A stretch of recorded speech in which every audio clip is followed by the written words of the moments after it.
나는 세상에 더이지 아니하오나 그들은 세상에 있사옵고 나는 아버지께로 가옵나니 거룩하신 아버지여 내게 주신 아버지의 이름으로 그들을 보존하사 우리도 우리와 같이 그들도 하나가 되게 하옵소서.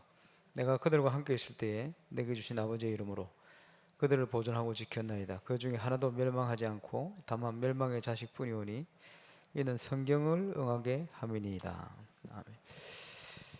아멘. 예수 그리스도의 이름.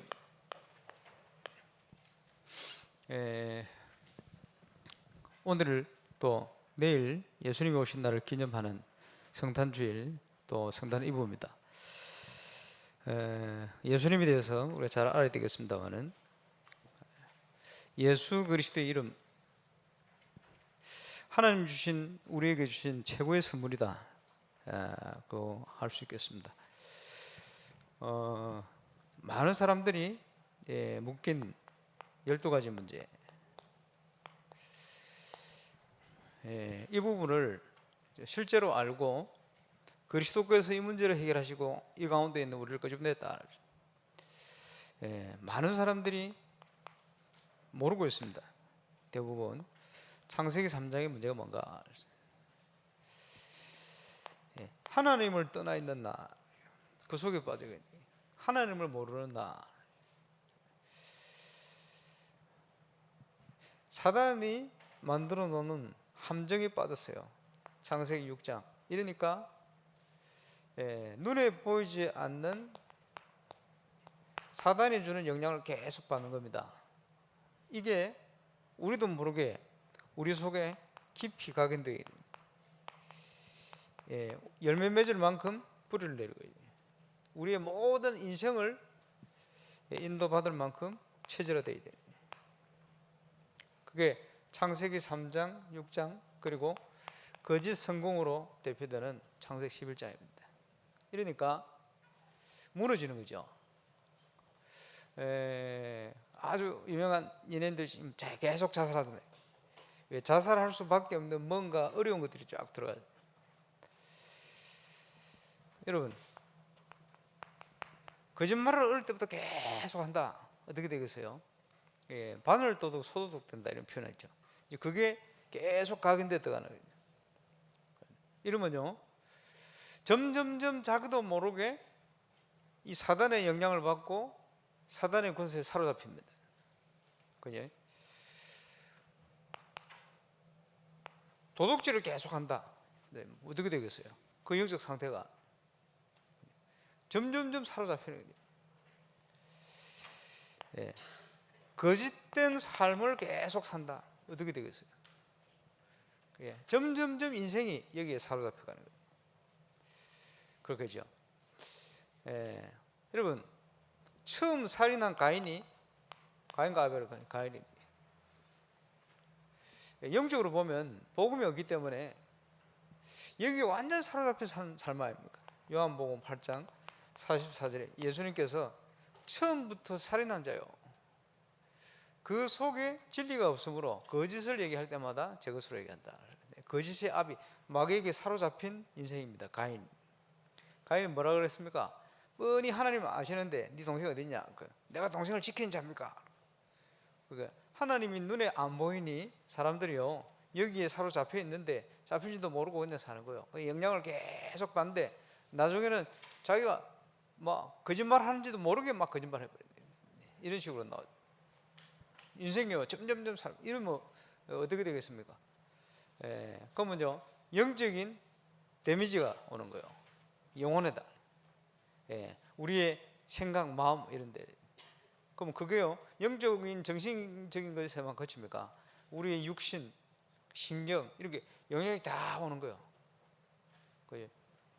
피가 흘러야 되는데 막히면 병이 온다 이 말이에요. 그죠?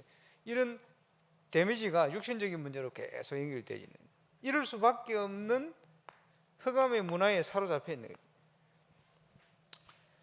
거예요. 우리 교회가 이제 문화를 하는 것은 이런 문화를 바꾸기 위한 것이다. 문화의 영향은 큽니다. 그지?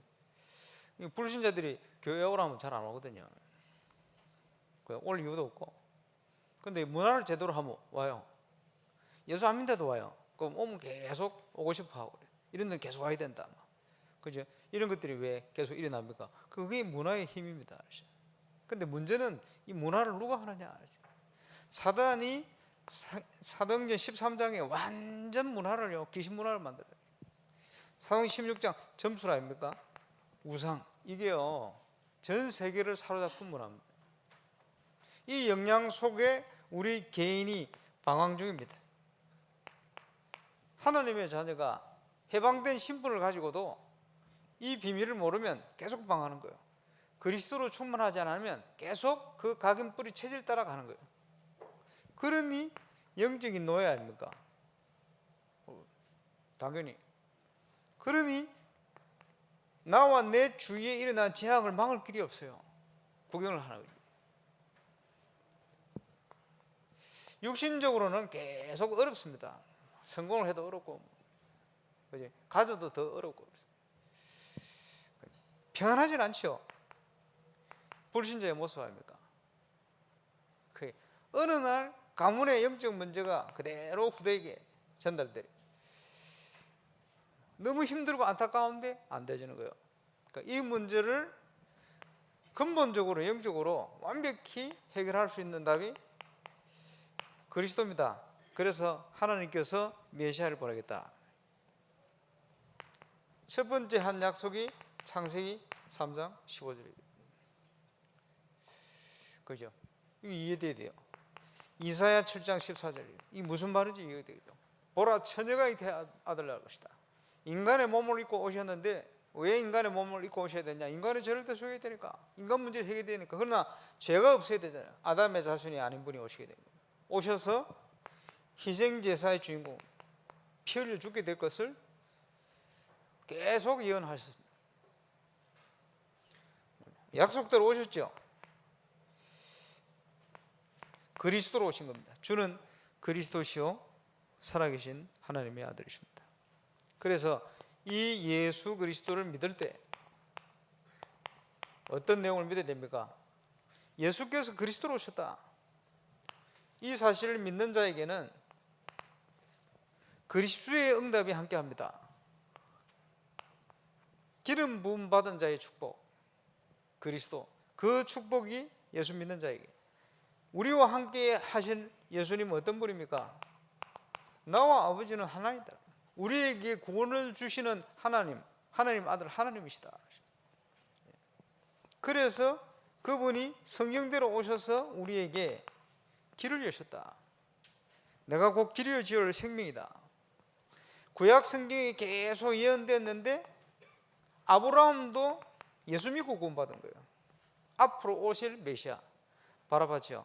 그래서 그 메시아를 믿기 때문에 번제를 드리고, 그지? 소를 잡고 양을 잡고 비둘기 잡고 피 흘리는 제사를 하게 된 겁니다. 앞으로 오실 그리스도가 그 일을 하실 거기 때문에 그걸 믿고 구원받은 거예요. 그 얘기를 얘기하고 있습니다. 아브라함 때. 그래서 구약에 예언되었어요.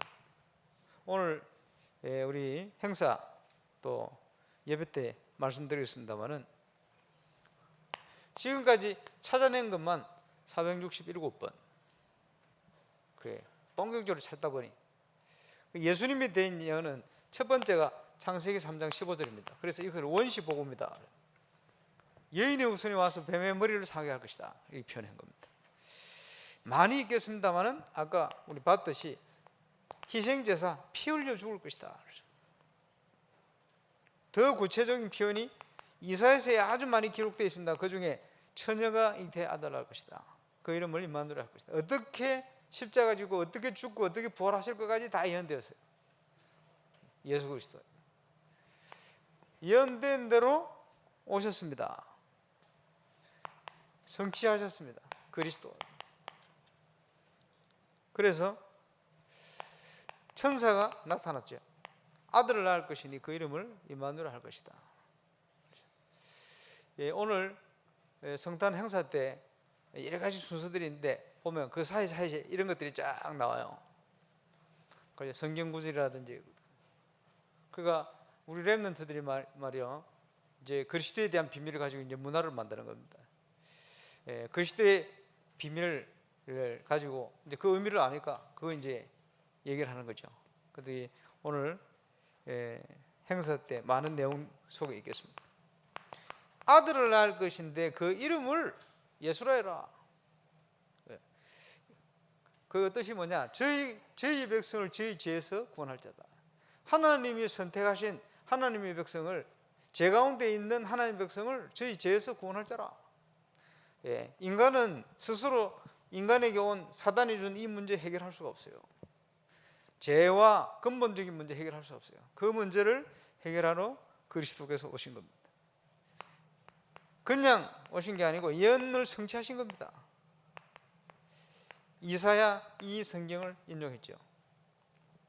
예수님이 2000년에 이 땅에 오시기 전 거의 한 700년 전, 700여 년 전에 기록된 이사야를 선지자를 통해 기록된 예언입니다. 그게 성취되어 버립니다. 더 앞에 창세기는 모세를 통한 기록입니다. 모세가 아마 BC 16세기 이전 사람으로 기억됩니다만은 그때부터 계속 구약 성경이 예언되었어요. 말라기 선지자까지. 예수님이 오시기 BC 600년 전이죠. 선지자가 끊어졌다 하는 그때까지 한 1000년 이상을 계속 예언했어요. 선지자를 통해서. 그 예언하신 대로 그리스도께서 오신 것입니다. 그 주님이 십자가 지시고 부활하시고 우리의 인생 모든 문제를 끝내버렸어요. 지금 역사를 하시니 그 역사 속으로 우리가 들어갈 수 있습니다. 그래서 그 이름으로 생명을 회복해라.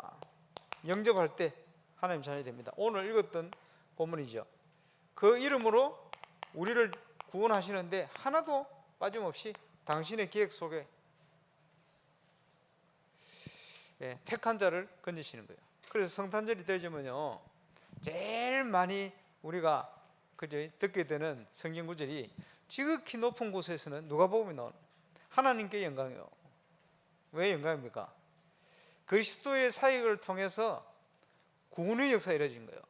그걸 통해서 많은 구원받은 자들이 하나님의 영광을 돌리고 하나님께 찬양을 드려요. 그게 하나님께 영광이 되는 거예요.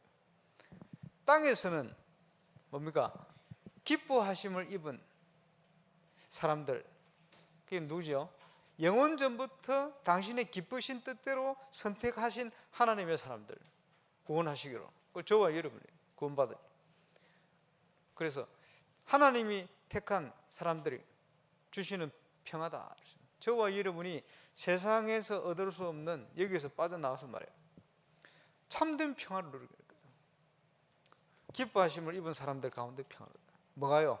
예수 그리스도의 탄생과 십자가 부활, 그 사건. 그래서 그 천사들의 찬양과 같이 지극히 높은 곳은 하나님께 영광이. 저와 여러분에게는 참된 평화를. 예수 그리스도는 평강의 왕이십니다. 그 생명을 우리가 회복하는 겁니다. 이제 그 이름으로 하나님과 또 인간관계, 모든 관계를 회복하는 거예요. 그 이름으로 우리는 영권을 회복하는 거예요. 너희가 세상에서 환난을 당하지만 담대하라. 우리와 함께 하신 주님이 내가 세상을 이겼다. 세상 이기신 분이 우리와 함께 하십니다. 그 이름으로 우리는 닫힌 모든 문을 열 수 있습니다. 그래서 어떤 문제가 오든지 아무것도 염려하지 말고 기도와 간구로 너희 구할 것을 감사함으로 하나님께 아뢰라. 그래야면 모든 지각에 뛰어난 하나님의 평강이 그리스도 예수 안에서 너희 마음과 생각을 지키실 것이다. 그 이름으로 우리는 날마다 응답받을 수 있습니다. 그러니 승리할 수 있죠. 그 축복된 이름을 우리에게 주셨습니다. 그래서 오늘도 그 이름으로 응답받고 승리하는 축복의 하루가 되시길 바랍니다. 기도하겠습니다. 주 예수의 이름으로 하나님께서 구원의 길을 여시고 응답받을 수 있는 중요한 신분 권세 주심을 감사를 드립니다. 주님이 오신 날을 축하하며 영광 돌리는 축복의 날이 되어졌습니다. 하나님께서 최고의 영광 받으시고 최고의 응답과 은혜와 세상이 줄 수 없는 참된 평안이 우리 속에 넘쳐나는 응답의 날, 축복의 날이 되게 역사해 주옵소서. 감사를 드리며 예수님 이름으로 기도하옵나이다.